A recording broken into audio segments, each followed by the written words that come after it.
Hi అండి, నేను మీ మాధవిని. ఈరోజు నేను మీకు మన సబ్స్క్రైబర్ చాలా రోజుల నుంచి అడుగుతున్నటువంటి రాగి బూరెల్ని చేసి చూపిస్తానండి. తను ఇన్స్టాగ్రామ్లో రాగి బూరెలు నేను ఎప్పుడు చేసినా గట్టిగా వస్తున్నాయి, పొంగుతూ రావడం లేదు, బాగా మెత్తగా ఉండి రుచిగా చేసుకోవాలంటే ఎలా చేసుకోవాలో చెప్పక్క అని కొన్ని మంత్స్ నుంచి అడుగుతుందండి. అందుకని తన కోసంగా ఈరోజు మెత్తటి రాగి బూరెలు పొంగుతూ బాగా రావాలంటే ఎలా చేయాలో చూపిస్తాను. ఈ వీడియోలో కొన్ని టిప్స్ కూడా చెప్పానండి. ఆ టిప్స్ని ఫాలో అవుతూ మీరు కూడా కావాలంటే చేసుకోండి. సేమ్ ఇదే విధంగా బాగా మెత్తగా వస్తాయి. మరి ఎలా చేయాలో చూపిస్తాను రండి. ఈ రాగి బూరెలు చేసుకోవడానికి ముందుగా ఒక బౌల్లోకి 1 కప్పు రాగి పిండి తీసుకోండి. అలాగే 1 కప్పు గోధుమ పిండి తీసుకోండి. ఇలా 1 కప్పు రాగి పిండి 1 కప్పు గోధుమ పిండి 2 కలిపి వేసుకోవడం వల్ల బూరెలు మెత్తగా బాగా వస్తాయి. దీంట్లోనే 1 చిటికెడు సాల్ట్ వేయండి. అలాగే 1 పావు కప్పు ఎండు కొబ్బరి తురుము వేసుకోండి. ఎండు కొబ్బరి లేకపోతే మీరు పచ్చి కొబ్బరి అయినా వేసుకోవచ్చు. అలాగే 2 టేబుల్ స్పూన్ల దాకా నువ్వులు వేసుకుంటున్నాను. ఇవి వేయించినవి కాదండి, పచ్చివే వేస్తున్నాను. ఎలాగో ఆయిల్లో వేగుతాయి కాబట్టి. ఒకవేళ మీకు నువ్వులు ఇష్టం లేకపోతే స్కిప్ చేసేయండి.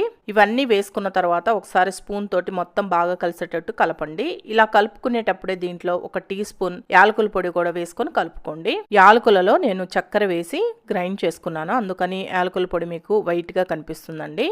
ఇలా అన్నీ బాగా కలిసేటట్టు కలిపేసుకొని బౌల్ని పక్కన పెట్టుకోండి. బెల్లాన్ని కరిగించుకుందాము. ఈ బెల్లం కరిగించుకోవడానికి స్టవ్ పైన ప్యాన్ పెట్టుకొని దీంట్లో 1 కప్పు బెల్లం తురుము వేసుకోండి. మీరు ఏ కప్పు తోటి రాగి పిండి తీసుకుంటారో అదే కప్పుని కొలతగా పెట్టుకొని 1 కప్పు బెల్లం తురుము వేసుకొని దీంట్లోనే పావు కప్పు నీళ్లు పోసుకొని ఫ్లేమ్ని మీడియం ఫ్లేమ్లో పెట్టి జస్ట్ బెల్లాన్ని కరగనివ్వండి. మనకి కరిగితే సరిపోతుందండి, తర్వాత వడగట్టేస్తాం కాబట్టి పాకం రావాల్సిన అవసరం లేదు.